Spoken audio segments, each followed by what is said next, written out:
a bounty of kindness, grace, and boundless love. And I think it's one of the reasons why his was such an extraordinary existence, and why there's so many different people that he connected with in so many ways, from the beginning to the end. Let us remember what Dudley stood for, what he did for all of us. He was a beacon, creating community, showing the power of being a member of that community, showing us what it means to be part of something bigger than ourselves. Let his values, his drive, his passions, and his actions continue to inspire us. Because his time here was a series of relationships. It was countless unique impacts on all he interacted with. It was friendships, lessons taught, words spoken, hands shaken, and stories told.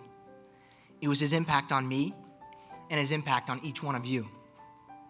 It was, and continues to be, all of these relationships, each one as unique as he was. He had so many warm, caring ways, he proved the saying that is far more impressive when there are others discover your good qualities without your help. And he had a long list of wonderful qualities. When he was laughing with friends and volunteering to drive students to appointments, doing the kitchen, dish duty, buying donuts, driving the Zamboni, finding time to share his love of reading, or just quietly handing somebody a lollipop, Dudley found a way to help others. On campus, Dudley's presence was seen everywhere, in the classroom or in the sports fields. He reminded us to stay out of trouble with a kind, fatherly-like chant, "No, no, no, sir," whenever we even thought of bending the school rules. He brought the same authority to his classroom, but still managed to be available and helpful to anyone in need of support.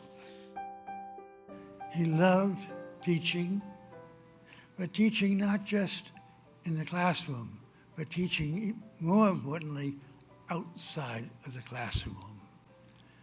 It is, again, what you give, not what you take. But this school, his students, helping those is so important. The world is a better place having known Dudley.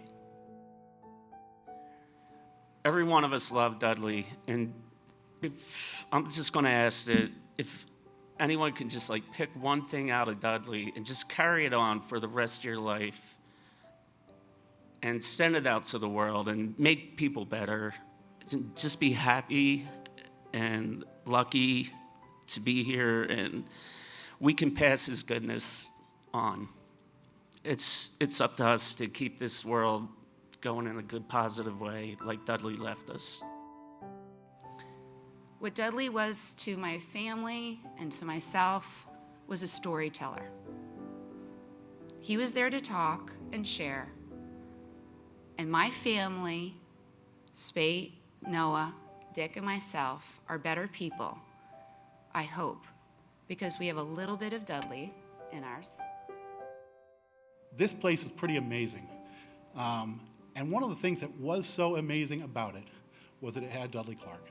You can travel this country over and see schools that have the equal of this for a facility, for a location, but you don't find that heart everywhere. Cardigan was very lucky to have him here as long as he did, and I love to hear through the speeches going on today that spirit can remain here even beyond his passing. One approach we can all take to doing what has been called upon us by each of the speakers here today, and that is just be a better person, be the light. He was not just carrying a light, he was the light. And if you can share some of that lightness in a very dark world, in a dark time, we'll be doing justice to his memory and to the man he was. Mr. Clark will be remembered by many for the profound impact he had on them. He leaves behind a legacy of caring for others, being kind and respectful.